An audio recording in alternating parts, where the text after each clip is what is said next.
Empresas de telefonia podem contratar terceirizados para serviços de call center. O Supremo Tribunal Federal já se pronunciou sobre a constitucionalidade da contratação de terceiros para desenvolvimento de atividades inerentes ou atividade fim. Conselho Consultivo sobre Internet e Eleições discute impacto das fake news no primeiro turno. O estrago ou as ofensas praticadas foram muito menores do que a gente imaginou.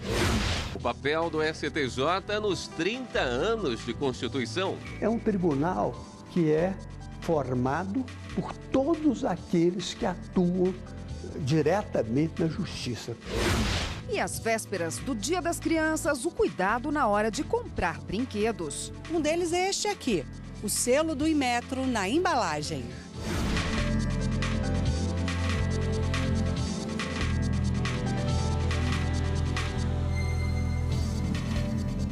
Olá, boa noite. Boa noite. Quinta-feira é dia de sessão no Supremo Tribunal Federal. Os ministros decidiram hoje que empresas de telefonia podem contratar terceirizados para serviços de call center. A repórter Carla Lucena acompanhou a sessão e ao vivo tem os detalhes. Oi, Carla. Boa noite. Olá, William. Boa noite para você. Boa noite a todos. A decisão desse caso levou em conta uma decisão que o Supremo tomou no último mês de agosto sobre terceirização, de que as empresas podem contratar serviços terceirizados, inclusive para a chamada atividade fim, que é aquela atividade específica da empresa. E neste novo caso, falando sobre terceirização, os ministros analisaram o caso de uma atendente. Ela foi contratada por uma prestadora de call center que prestava serviços para uma concessionária de telefonia. Essa atendente, ela entrou na justiça pedindo para ser considerada funcionária da concessionária de telefonia, porque ela alegou que inclusive era a concessionária que fiscalizava o trabalho dela. No Tribunal Superior do Trabalho ficou decidido que as duas empresas deveriam garantir os benefícios a essa atendente conforme ações coletivas movidas pelos empregados que trabalham em empresas de telefonia. O caso chegou aqui no Supremo e os ministros decidiram, então, por maioria, que não há ilegalidade na contratação de serviços terceirizados para call center. Vamos ver a reportagem. Relator do recurso, o ministro Alexandre de Moraes disse que o STF poderia adotar, neste caso, a decisão da Corte que permitiu a terceirização, inclusive para a atividade fim.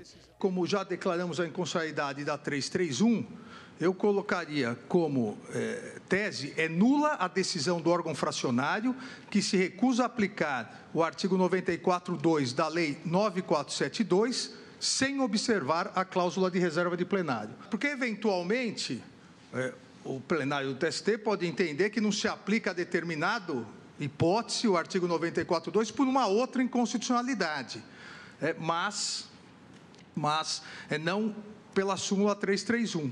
Então, deveria reserva. Os ministros Edson Fachin e Carmen Lúcia também acompanharam a conclusão do relator de seguir o que o STF decidiu sobre terceirização. A diferença dos votos deles é que o caso deveria voltar a ser julgado no TST. Não há aqui ofensa ou violação ao princípio de reserva do plenário. Quanto à segunda parte, eu estou compreendendo a proposição e me manifestando de acordo com esse abreviar do caminho de aplicação do tema 725, até para que este Supremo Tribunal Federal dê uma resposta essa que não poderia ou não poderá ser outra do Tribunal Superior do Trabalho. No que se refere à primeira parte, porque considero que o afastamento da norma de aplicação obrigatória, portanto, e com base exatamente num dispositivo que nós já tínhamos examinado na sua constitucionalidade, determina o reconhecimento da nulidade, porém, superado isto, acompanhando na decisão no sentido da aplicação imediata, da determinação de aplicação imediata da norma, exatamente nos termos postos pelo ministro relator. Já a ministra Rosa Weber divergiu e votou para negar o recurso. Ela considerou que não houve ilegalidade na decisão do TST e ainda que as empresas não podem contratar terceirizados para atividade fim. Também votou assim o ministro Ricardo Lewandowski. Circunscrito o objeto do recurso extraordinária admitido a esta cláusula de reserva, eu, justamente por entender que a solução do feito se fez à luz da interpretação da legislação infraconstitucional, peço o vênio, divirjo e nego o provimento da recurso extraordinário. Aqui eu vejo que há, neste caso, a existência de uma legislação setorial específica que condiciona a terceirização do serviço de telecomunicações a um regramento estabelecido pela Anatel. E essa tese, portanto, não alcançaria, essa tese que nós fixamos em plenário, poderia não alcançar integralmente aquilo que está se discutindo neste processo trabalhista. Mas, por maioria, o plenário decidiu que é válida a contratação de terceirizados para prestarem serviços de call center em empresas de telefonia. Inclusive no que concerne a essa previsão, que já constava do antigo CPC, consta da Lei 9868, né? A alteração do 481 do CPC, e agora devidamente incorporado. Não há necessidade de voltar ao plenário do TST, porque o Supremo Tribunal Federal já se pronunciou sobre a constitucionalidade da contratação de terceiros para desenvolvimento de atividades inerentes ou atividade fim. O resultado desta conclusão seria único. Não houvesse pronunciamento do Supremo quanto à inconstitucionalidade do próprio verbete 331 da súmula do Tribunal Superior do Trabalho. Seria o retorno, como consignado pelo ministro relator, o retorno do processo ao tribunal de origem e seria até mesmo ao regional, para que houvesse um incidente de inconstitucionalidade. O plenário também decidiu no julgamento de um recurso que não incide desconto de INSS sobre verbas que não são incorporadas nas remunerações de servidores públicos, entre elas terço de férias, horas extras, adicionais noturno e de insalubridade. A consultora jurídica da TV Justiça, Karina Zucolotto, está aqui para falar dos outros destaques de hoje para a gente. Boa noite, Karina. Boa noite, Érica. Karina, os ministros hoje quase esgotaram a pauta, né? Muitos julgamentos realizados, exatamente. E acabaram declarando a inconstitucionalidade de duas leis. Duas leis. Uma lei do município de Santos, no estado de São Paulo, e uma lei estadual do Piauí. Nos dois casos, há algumas coincidências. Em ambas as ações, o relator é o ministro Edson Fachin, e nos dois casos havia um pedido de medida cautelar que os ministros, além de analisar a medida cautelar, acabaram convertendo o julgamento em mérito e já resolveram definitivamente que essas duas leis seriam inconstitucionais no mérito, determinando com isso, portanto, o arquivamento e declarando essa inconstitucionalidade. No caso da Lei Municipal de Santos, no estado de São Paulo, do município de Santos, tratavam-se de um pedido de referendo numa medida cautelar que já havia sido deferida pelo ministro Edson Fachin em duas ADPFs, arguições de descumprimento de preceito fundamental, que é o instrumento utilizado para se buscar a declaração da inconstitucionalidade de leis municipais aqui no Supremo Tribunal Federal. E o argumento principal é de que a lei que proibia o transporte em gaiolas ou em veículos de animais vivos dentro do perímetro urbano de municípios violaria a competência da União para legislar sobre comércio exterior, já que dificultaria o transporte desses animais para a exportação, a regulamentação sobre portos também, que seria da competência privativa da União, além também de violar a competência da União para legislar sobre transporte. Nesse sentido, houve a discussão de que há uma legislação federal regulamentando e que protege, inclusive, esse transporte de carga viva e que o município teria extrapolado os limites que a Constituição lhe dá para regulamentar o tema. E, com isso, essa legislação, que é de 2018, acabou sendo declarada inconstitucional por votação unânime. Confirmaram a medida cautelar deferida pelo ministro Edson Fachin e converteram o julgamento já em mérito. E numa outra ação direta de inconstitucionalidade, buscava-se uma medida cautelar também, mas os ministros decidiram que a lei do Piauí teria ido além do que uma lei complementar editada lhe dava delegava poderes para ela poder legislar. Então, a lei do estado do Piauí, de 2015, regulamentava o piso salarial de fisioterapeutas e terapeutas ocupacionais. E fazia isso por meio de uma delegação por lei complementar prevista no artigo 22, parágrafo único da Constituição, que autorizaria eles a legislarem sobre esse assunto, mas só com duas condições.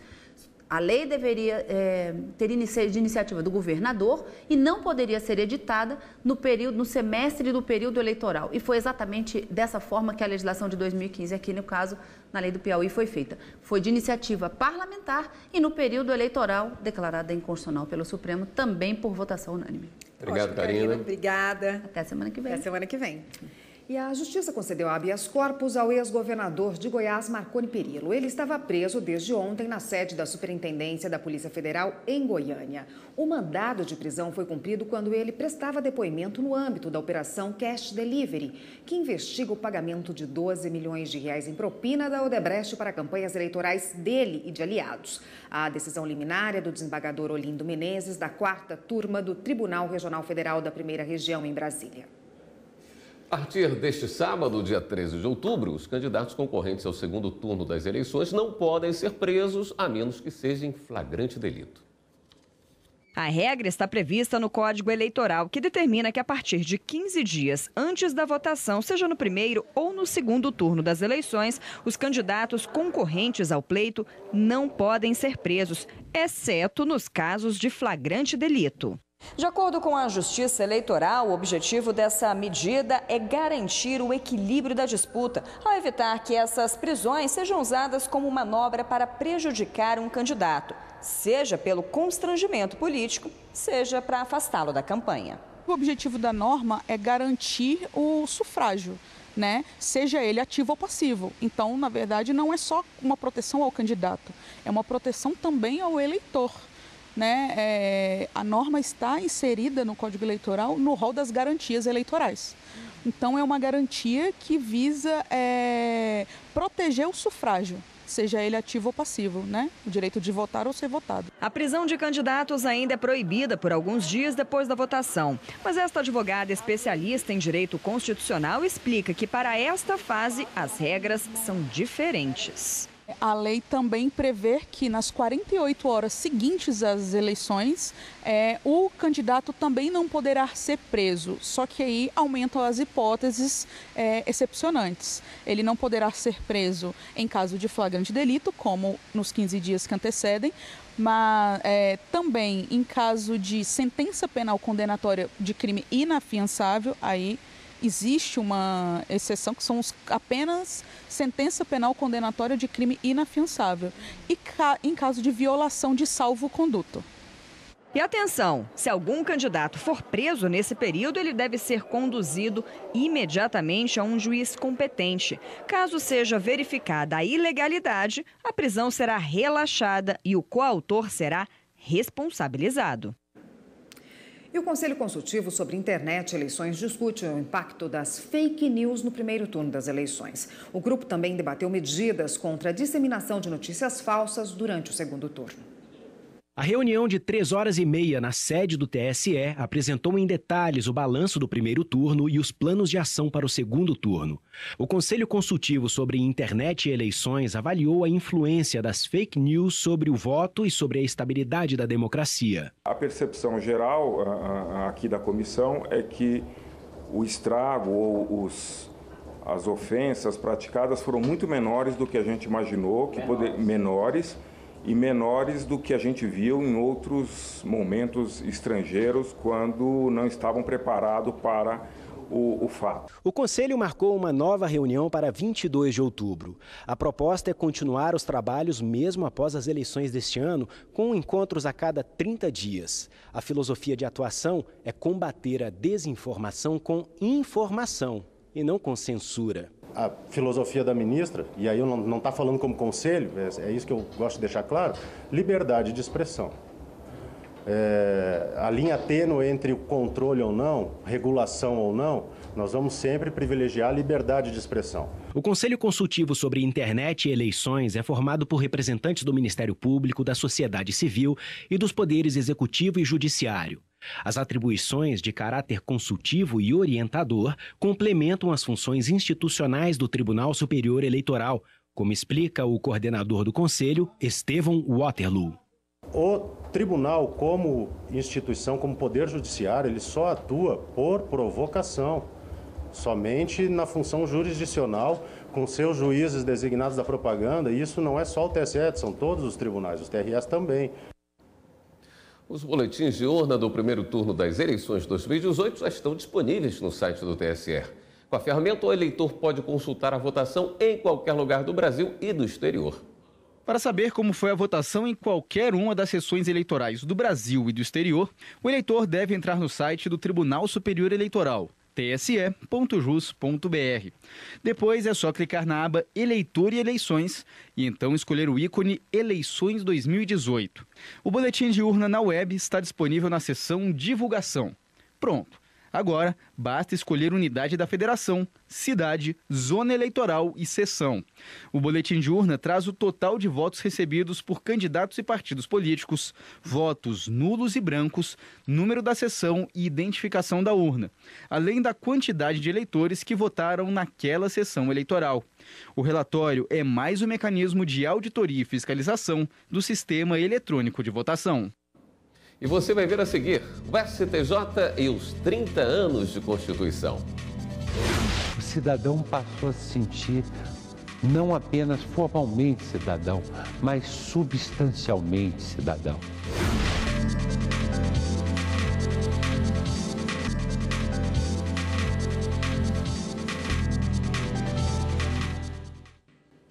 Em quase 30 anos de existência, o Superior Tribunal de Justiça está chegando à marca de 6 milhões de processos julgados. A Corte foi criada pela Constituição de 1988 para desafogar o sistema judiciário e dar maior celeridade aos processos no país. O Superior Tribunal de Justiça é a instância máxima da Justiça Federal e a corte responsável por uniformizar a interpretação da legislação infraconstitucional em todo o Brasil. No STJ, os magistrados julgam, em última instância, as matérias que não são da competência das justiças do trabalho, eleitoral e militar. Criado pela Constituição Cidadã de 1988, o STJ herdou a composição do antigo Tribunal Federal de Recursos, que contava com 27 ministros, e ganhou o reforço de mais 6 integrantes para promover agilidade, eficiência e maior acesso à justiça. Um novo mundo de concretização de direitos assegurado na Constituição passou a existir. Deixamos de falar em normas programáticas para falar em normas concretizadoras de direitos. Conforme previsto pela Constituição Federal, os 33 ministros da Corte são escolhidos de uma lista tríplice e nomeados pelo presidente da República. 3 desses magistrados ocupam os cargos de presidente e vice-presidente da Corte e de corregedor nacional de justiça. Os outros 30 ministros se dividem em 3 seções especializadas, cada uma formada por 2 turmas. Na primeira sessão, composta pela primeira e segunda turmas, são julgados processos de direito público como impostos, previdência e improbidade. Na segunda sessão, constituída pela terceira e quarta turmas, são julgadas ações de direito privado, processos que envolvem comércio, contratos, família e herança. E na terceira sessão, integrada pela quinta e sexta turmas, são analisados os processos de direito penal, como crimes, tráfico de drogas, redução de penas e habeas corpus. É um tribunal que é formado por todos aqueles que atuam diretamente na justiça, com experiência judiciária significativa. Você chega ao STJ por mera indicação política. As decisões dos ministros do Superior Tribunal de Justiça interferem diretamente nos direitos fundamentais do cidadão e na dignidade da pessoa humana. O Superior Tribunal de Justiça foi o intérprete final, por exemplo, no caso do direito privado, dos principais diplomas surgidos com a Constituição Cidadã. O Código de Defesa do Consumidor, o Código Civil, o Código agora de Processo Civil. Julgamentos que refletem um compromisso firmado com a sociedade na Carta de 88 e que fazem do STJ o guardião dos direitos dos brasileiros. O cidadão passou a se sentir não apenas formalmente cidadão, mas substancialmente cidadão. E isso é o que vale. Direitos fundamentais concretizados pela ação da Justiça. E o Tribunal Superior Eleitoral realizou sessão plenária nesta quinta-feira. Vamos ver agora os destaques.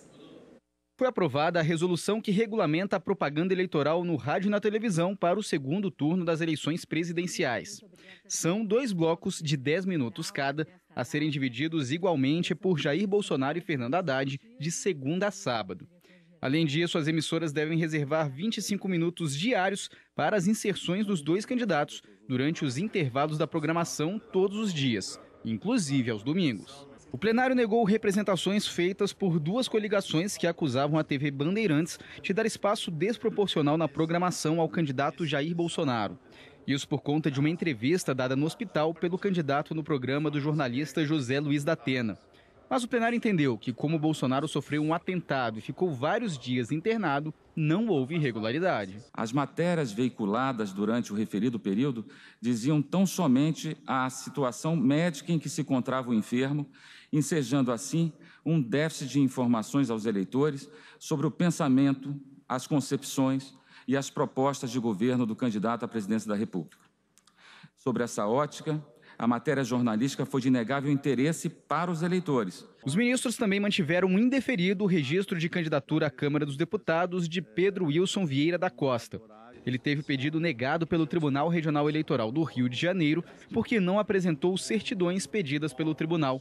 No TSE, o plenário entendeu que a falta da documentação impedia a aprovação do registro de candidatura e manteve a decisão do TRE Fluminense. Não foram juntadas aos autos as necessárias certidões de objeto e pé alusivas a processos penais indicados nas certidões da Justiça Estadual de primeira instância, documentos essenciais para a análise do pedido de registro de candidatura.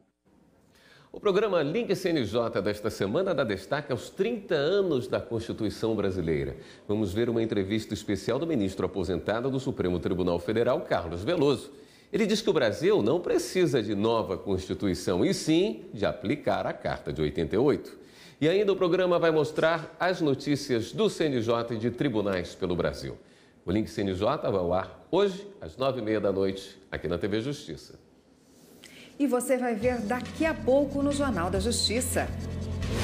Na hora de escolher o presente para o Dia das Crianças, os pais devem ficar atentos a alguns cuidados. Um deles é este aqui, o selo do Inmetro na embalagem.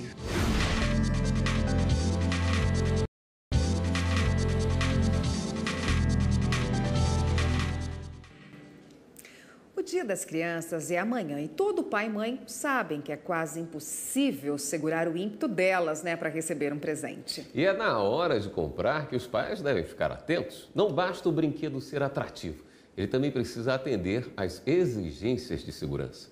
Segundo o Inmetro, 13% dos acidentes de consumo entre 2006 e 2015 foram com produtos da linha infantil. Às vésperas do Dia das Crianças, o consumidor apareceu. Nesta loja de Brasília, o movimento aumentou há 2 dias. Davi, de 5 anos, escolheu o próprio presente. Brinquedo de carrinho. A professora Joana Dark fica de olho no que o filho escolhe. Para ela, a segurança do brinquedo está em primeiro lugar. É uma garantia do que eu estou levando, e também me dá uma resposta de que eu estou levando algo para o meu filho que vai dar uma certa segurança para ele.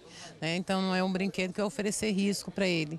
O Instituto Nacional de Metrologia recomenda alguns cuidados. O primeiro é não comprar brinquedos no comércio informal.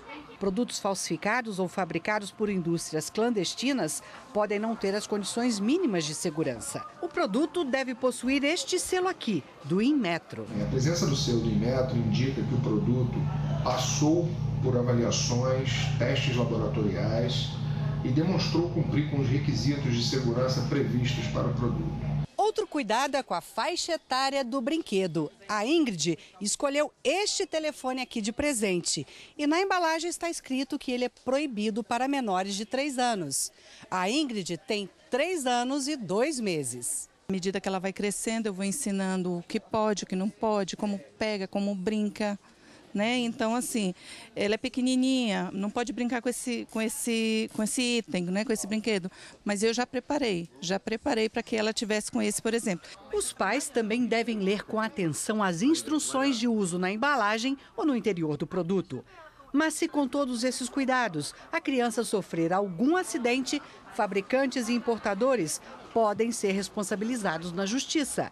É o que a lei chama de acidente de consumo. O tipo de indenização cabível vai depender do tipo de dano que foi causado por esse acidente. Basicamente, temos 2 tipos de indenização, a chamada dano material ou patrimonial e outra conhecida como dano moral ou também chamado de extrapatrimonial. O Código de Defesa do Consumidor, em seu artigo 27, prevê um prazo de 5 anos para reclamar desses danos causados por fato do produto ou fato do serviço, dentre os quais se enquadra o acidente com o brinquedo. Vamos às últimas notícias. É hora do Giro na Rede.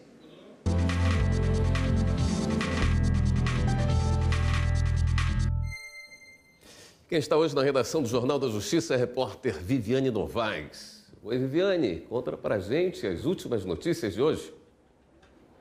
Boa noite, William. Hoje sou eu, Fernanda Porto, que estou com vocês. Boa noite a todos que nos acompanham. A gente começa o giro de hoje falando que a Justiça de São Paulo autorizou a quebra de sigilo fiscal do vice-presidente de Guiné Equatorial, Teodoro Obiang. Ele é alvo da Operação Salvo-Conduto, deflagrada ontem pela Polícia Federal. O vice-presidente de Guiné está sendo investigado por suposto desvio de recursos públicos do país dele, lavagem de dinheiro e por acumular patrimônio no exterior. O Brasil seria só um dos países em que o político usa para esconder o dinheiro. E no Tocantins, o ex-governador Marcelo Miranda se tornou réu em processo ligado à Operação Reis do Gado, que apura crimes contra a administração pública. Segundo as investigações, Marcelo Miranda é suspeito de envolvimento em um esquema de corrupção que causou prejuízo de quase 460 milhões de reais aos cofres públicos. Você em casa quer rever alguma de nossas reportagens? É só acessar nosso canal no YouTube. Digita lá, TV Justiça Oficial. Eu volto ao estúdio. Repórter Fernanda Porto, direto da nossa redação. E antes de encerrar, uma informação importante para você que acompanha a TV Justiça. Por motivos de manutenção técnica, a programação da TV Justiça será interrompida às 8 horas da manhã desta sexta-feira, dia 12, com previsão de retorno às 6 da tarde de domingo, dia 14. A programação da Rádio Justiça também vai ser interrompida. A partir desse horário, a emissora retoma as transmissões normais e tem programa inédito do Saber Direito e Profissão no domingo às 11h30 da noite. O Jornal da Justiça, segunda edição de hoje, fica por aqui. Uma boa noite para você. Boa noite. A gente se vê novamente na segunda-feira. Até lá.